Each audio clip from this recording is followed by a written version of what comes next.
What's up mga kapalangga? Magluluto tayo ngayon ng another butter shrimp. So meron tayong bawang, sibuyas na pula at puti, spring onion, ayan yung margarine, hipon. So mag-start na po tayo sa pagluluto. Ang magluluto ngayon ay ang aking bayaw. Welcome back to our channel, ang Layamer TV. Ayan na, nilagay niya na yung margarine. So, margarine yung ginamit niya dito. Pang malakasan na to mga kapalangga kasi ito ay handa. Happy birthday sa aming biyanan, sa aking biyanan in heaven. So, ito yung kaninang dala naming hipon at saka tahong. Wala lang kami dalang crabs kasi wala kami mag-iwa bilang crabs doon sa ano namin, sa bulungan. So, ang aking bayo ang magluluto. Ayan, tinutunaw niya lang ang star margarine.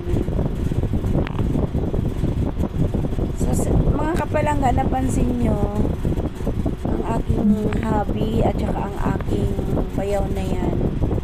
Silang mga lalaki, ang gagaling nila magsipaglutuan. Mana nila sa aking binang lalaki din. Ayan, nilagay na namin yung bawang. So, nilagay niya na pala. Taga-video lang ako mga kapalangga. So, ayan. Sinusutay na yung bawang. Maraming bawang. Oops. Nakita ang aking hipag sa CR ng Pilipinas. Kasi maraming dadating yung mga bisita mga kapalangga. So, sinusutay. Halo-halo. Ayan, pahinaan muna natin ang apoy. So, sabi ko nga, silang mga lalaki ang galing magluto. Kahit yung mga hipag ko rin, pero ang pagluluto syempre nakasalalay sa mga lalaki. Kaya, ayan, may nilagay naman ang aking bayaw. Pagpasensyahan nyo naman ang aking hipag, hindi ko rin napansin na nandiyan pala siya. Nilagay na yung onion na white at saka red. So, this time mga kapalangga, kompleto na to. Yung mayroon na siya kasamang mais. Ayan, nilalaga na yung mais. Luto na rin yan. So, lahat ng imimix dito mga kapalangga ay luto na. Ay nahalbos na. Para mas madaling maluto. So, yan yung aking bayaw. Siya din ay, din po yan. Chef cook din sa barko. So, kabababa lang din niya. Maglalagay tayo ng ketchup. Konti lang para pumula. So, ayan. Ihalo ulit. Konting ketchup lang yun mga kapalangga para pumula ang yung seafoods. Pumula. Papula-pula. Halo-halo lang. So, next, ang ilalagay natin dyan ay, wait muna. Ayun, oyster sauce. Next ay ang oyster sauce para lumasa. Piga pa more. Ayan. Then mix ulit. Said na. Sinasaid para hindi sayang. Ayan. Masabi ko lang pala mga kapalangga, yung ko pala bayaw, siya yung nagluluto sa barko. So, matagal na rin siyang nagbabarko, kaya yung anak ko, nag-add pa ulit. Add pa more. Marami kasi mga kapalangga ang lulutuin. Kompleto na siya. May mga shells na siya nakasama. So, yan. Pinipiga lang.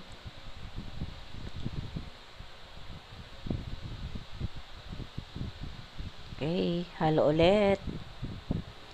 Next, so siya nga pala ang nagluluto sa barko. Medyo matagal na rin. Next, ang ilalagay namin ay yung chili. Chili flakes. Flakes ba ito tawag doon? Yung pampaanghang. So, mag-add ng spicy. Para kontra sa anghang naman. Ay, kontra naman sa ng seafoods. Para medyo nanunuot yung anghang, nanunuot yung medyo maalat para masarap. Ayan, mix ulit natin. So, sabi ko nga, taga-video lang talaga ako sa aking mga ayan, ilagyan ng sugar para pang kontra sa asim. Ay, sa asim. Ano ba yan? Pang kontra sa anghang. So, taga-video lang talaga ako mga kapalangga ha. Kung hindi ang aking hobby ang magluluto, ang aking bayaw na naman. So, sa happy birthday sa aking mother-in-law. Ayun, ilalagay natin ang hipon. So, yan yung hipon na yan mga kapalangga. Kasamahan yan nung niluto din namin sa bahay na ginataang mixed seafoods naman. So, wait lang natin mga kapalangga kung anong next dyan na ilalagay ng aking bayo. Ayan, tahong. Next ay tahong. So, halo ulit. So, yung tahong na yan, mga kapalangga, ay amin ng pinakuluan na rin. Kagaya ng ginawa ko namin sa bahay kanina, sa Inos. Pinakuluan na rin namin yan. Tinanggalan namin ng water, diba? Kasi sabi ko nga, yung tahong ay medyo matubig talaga siya. So, tahong. Next. Antayin natin kung ano yung kasunod. Sarap ng mais. Bototoy. Ayan. Bototoy Anong talaga tawag yun sa shell na yan? Hindi ko alam. Seashells. So, yan yung kasunod na ilalagay.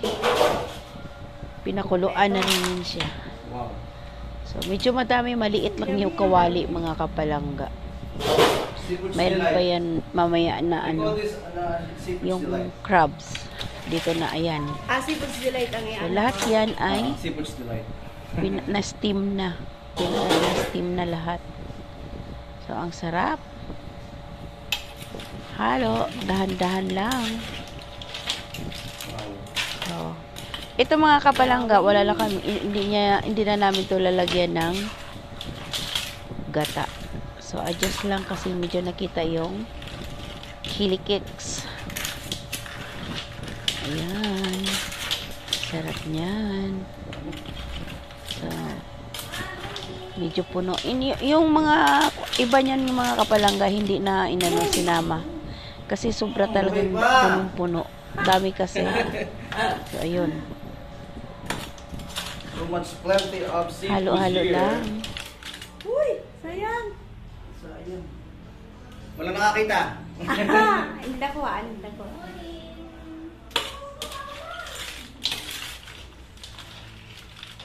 Wow! Morning, hindi pa ako nakaligo. Wala pa kaming ligo. Content ako. Okay lang. Wow, si Chef Cook pala rin. Say hi. Hi. Chef Cook. Hi. Chef Cook Tiolo pala.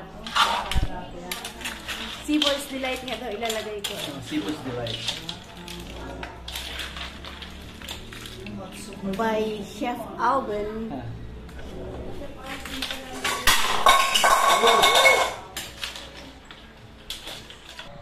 Mga kapalangga, minumute ko kasi mayroong tugtog. So, ayan. Kaya ako na naman ulit mag-isa magsalita. Okay, halo pa more. So, punong-puno mga kapalangga. Sabi ko nga, hindi na naubos lahat yung So, may second batch pa po ito, pero hindi ko na yun kukuhaan ng video mga kapalangga. Ito na lang. So, yung mais na yan mga kapalangga, nakita nyo ba? Kunti na lang. Punong-puno yan kanina. Ang ginagawa namin habang nagmi-mix yan or nagluluto, kinakain namin yan ng kinakain hanggang sa kumunti na lang. Ayan, kasi hindi naman daw niya lahat ihahalo yan dahil punong-puno na talaga yun eh. Maliit lang kasi yung kawali na napaglutuan. Nag-add kami ulit ng ano tawag dyan? Oyster sauce. So, nag-add ulit para kasi kanina hindi masyado pa malasa. So, add lang ng konting oyster sauce. Ay, hindi pala, tatlong pack na yung oyster sauce na nilagay. So, mga kapalangga, baka magtataka kayo kung bakit ito. May tugtog kasi kaya minumute ko. Kaya ang naririnig yung boses na lang. Ay, boses ko. Sabi ko nga. Ayan. Malapit na yan mga kapalangga. Imimix na lang yung mais. So, wala kaming nilagay na water or Sprite. Yan lang. Nag-add ulit ng pampaano, anghang. Spicy. So, water. Walang water yan. Ang nilagay lang namin yung oyster sauce. Yun nga yung chili flakes. Tsaka yung oyster. At tsaka toyo. Yan. Kunting pamintang powder. Hindi lang kunti. Madami pala. So, yan. So, since mga kapalangga yung mga biyanan ko ay wala na. Kwento ko lang. Hindi na gaano na ano tong bahay. Minsan lang nagkakatao. Ngayon, buti na lang yung hipag kong isa dito na rin umuwi. Dito na nagstay. Kaya mayroon ng tao. Dati, pag umuwi kami dito, ang lungkot. Kasi, nasanay baga kami na nasanay kami na mayroong sasalubong sa amin. Yan, i-add na yung mais. Kunti lang din mga kapalangga. Yung mais na mailalagay siguro. Tingnan natin, baka mayroon pa tayong makain ulit. So, sabi ko nga, yung nasanay kami na nung buhay pang aking mga biyanan is, tuwing uuwi kami, mayroong nasalubong. Yan, dumampot na, hindi na talaga ako makatiis. So, ang nangyari, kada uwi namin dito is, ang lungkot na namin. Kaya, ang ginagawa na lang po ng mga hipag ko, kada death anniversary nila, tsaka birthday, pinaghahandaan at pinagdadasal, padasal na lang po.